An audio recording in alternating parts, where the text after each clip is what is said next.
आंखें खोलिए परम श्रेष्ठ। देखिए कितना अन्याय हो रहा है। सुरुचि ने कितनी निर्ममता से उस नन्हे से बालक का हृदय तोड़ दिया।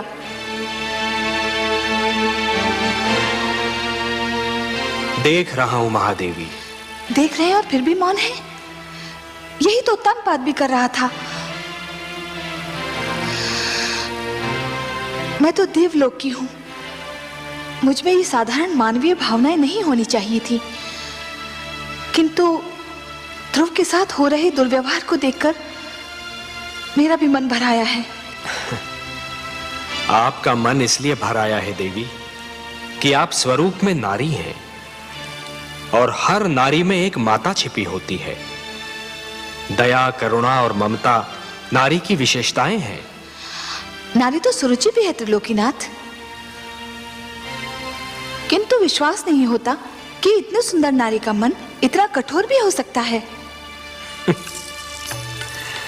हर वस्तु जो चमकती है वो कुंदन नहीं होती देवी। आवश्यक नहीं कि हर सुंदर स्त्री का मन भी कोमल हो। सुरुचि लालसा की मूर्ति है, परंतु ध्रुव के साथ जो कुछ हो रहा है उसमें सारा दोष सुरुचि का नहीं है। सबसे बड़े दोषी तो महाराज उत्तानपाद हैं। परिवार मानव समाज की सबसे छोटी परंतु सबसे महत्वपूर्ण इकाई है। हमने पृथ्वी पर रहने वालों के लिए कुछ नियम दिए हैं और उनके अनुसार एक पिता परिवार का स्वामी होता है। पुत्र को प्यार देना, उसका संरक्षण करना पिता का कर्तव्य है। परंतु महाराज उत्तानपाद सुरुचि की सुंदरता पर मोहित होकर अपने कर्तव्यों से मुख मोड़ रहे हैं देवी। एक पिता ब्रह्मा भी होता है और विष्णु भी। वो जन्म भी देता है और पुत्र का पालन पोषण भी करता है। उत्तानपाद ने ब्रह्मा का धर्म तो निभाया, परंतु हमारा धर्म नहीं निभा पाए। तो फिर अब क्या होगा नारायण? मानव स्वभाव में संघर्ष की शक्ति भरी है हमने। ध्रुव को भी हमने इसी शक्ति से संपन्न किया है देवी। किंतु हे सर्वश्रेष्ठ, ध्रुव तो अभी बहुत छोटा है। उसमें संघर्ष शक्ति हो भी तो वो उसका प्रयोग कैसे करेगा? देवी, संघर्ष का संबंध आयु से नहीं, इच्छा शक्ति और मन की लगन से होता है। भड़कती हुई ज्वाला पहले छोटी सी चिंगारी ही होती है। ध्रुव भी एक छोटी सी चिंगारी के समान है।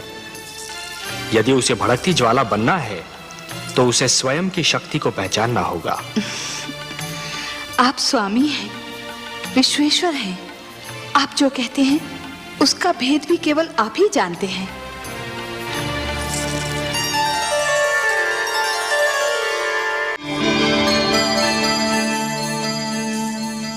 हे प्रभु, देखिए नन्हा ध्रुव रात्रि के अंधेरे में राजभवन को छोड़कर आपकी खोज में निकल गया है।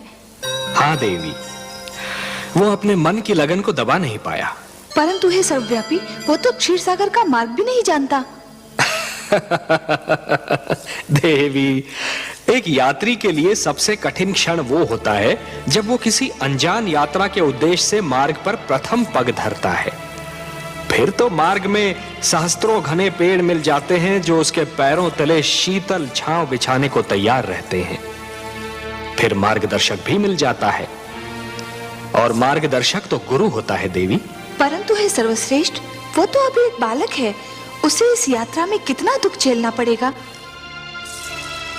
महादेवी, बूंद जब किसी मेघ की गोद से निकलती है तो उसके मन में असंख्य आशंकाएं होती हैं। सोचती है कि उसका अंत क्या होगा। क्या वो किसी मरुस्थल की सुलगती रेत पर गिरेगी और सूख जाएगी, या किसी सुलगते अंगारे पर गिरेगी और भस्म हो जाएगी, या फिर किसी कांटे पर गिरेगी और उसका शरीर छलनी हो जाएगा। क्या होगा उसका अंत? परंतु जब वो किसी सीप के मुख में गिरती है और मोती बन जाती है, तब उसे यह ज्ञान होता है कि उसकी यात्रा शुभ थी।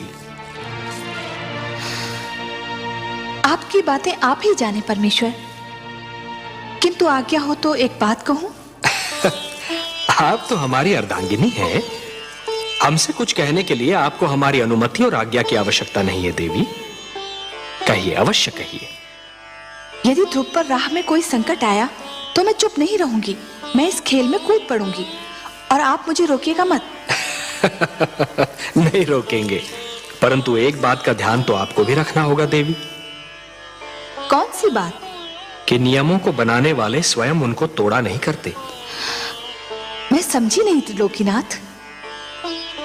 मानव के भाग्य विधाता ब्रह्मा है। आप ब्रह्मा के लिखे को बदलने की चेष्टा न कीजिएगा देवी।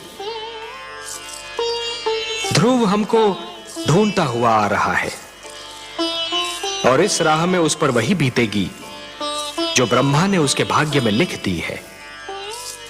वो हम तक पहुंच पाएगा या नहीं, ये तो केवल ब्रह्मा ही जाने। परंतु इस बालक के लिए आपके मन में इतना स्नेह क्यों उमड़ रहा है देवी? मैं नहीं जानती प्रभु, पर न जाने क्यों ऐसा लगता है जैसे ध्रुव मेरी ही संतान हो। इतना महान स्थान दे दिया उसे आपने। क्यों? क्या वो इस स्थान के योग्य नहीं? इतनी छोटी सी आयु में इतना बड़ा निर्णय, इतना दृढ़ निश्चय, ये सब महानता के लक्षण नहीं है तो और क्या है? उसे अपनी महानता सिद्ध तो कर लेने दीजिए। अवश्य, परंतु ध्रुव पर अगर कोई संकट आया तो मैं सहन नहीं कर पाऊंगी।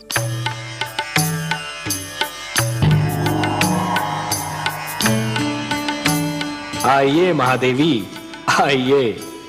आज तो आपने हमको भी अचरज में डाल दिया। अचरज में? और वो भी आपको मायापति? मेरी किस बात से आपको आश्चर्य हुआ? शीतल जल यदि दहकती अग्नि बन जाए, चंद्रमा ठंडी चांदनी के स्थान पर यदि तपती धूप छिटकाने लगे, पुष्प की कोमल पंखुड़ी यदि धारदार कटार बन जाए तो आश्चर्य नहीं होगा देवी। अपने पुजारियों पर धन की वर्षा करने वाली देवी को जब हमने ध्रुव के शत्रुओं पर विष की वर्षा करते देखा तो हमें भी कौतूहल हुआ। मैं क्या करती नारायण, मुझसे रहा नहीं गया। वो हत्यारे अगर ध्रुव के प्राण ले लेते तो मैं स्वयं को कभी क्षमा नहीं कर पाती। आप जानते हैं ना, वो हत्यारे ध्रुव के प्राण लेना चाहते थे। जानता हूं, भली भांति जानता हूं, और कुछ और भी जानता हूं। क्या?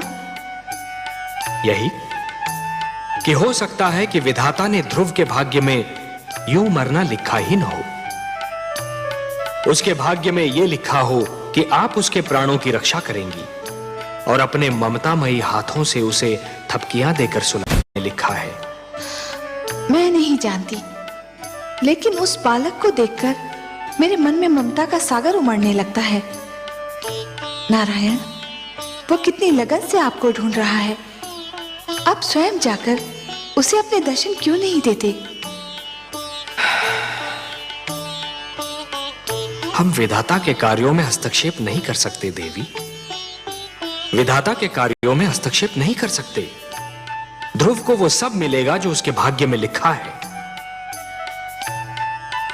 आपका लाडला अब जागने वाला होगा, धरती पर भोर होने वाली है। भोर होते देखकर मेरा मन कांप रहा है। क्यों देवी, किस कारण? भोर हुई और सुनीति ने अपने लाल को ना पाया तो उसकी क्या दशा होगी? वो तो दुख से पागल हो जाएगी। नारायण नारायण।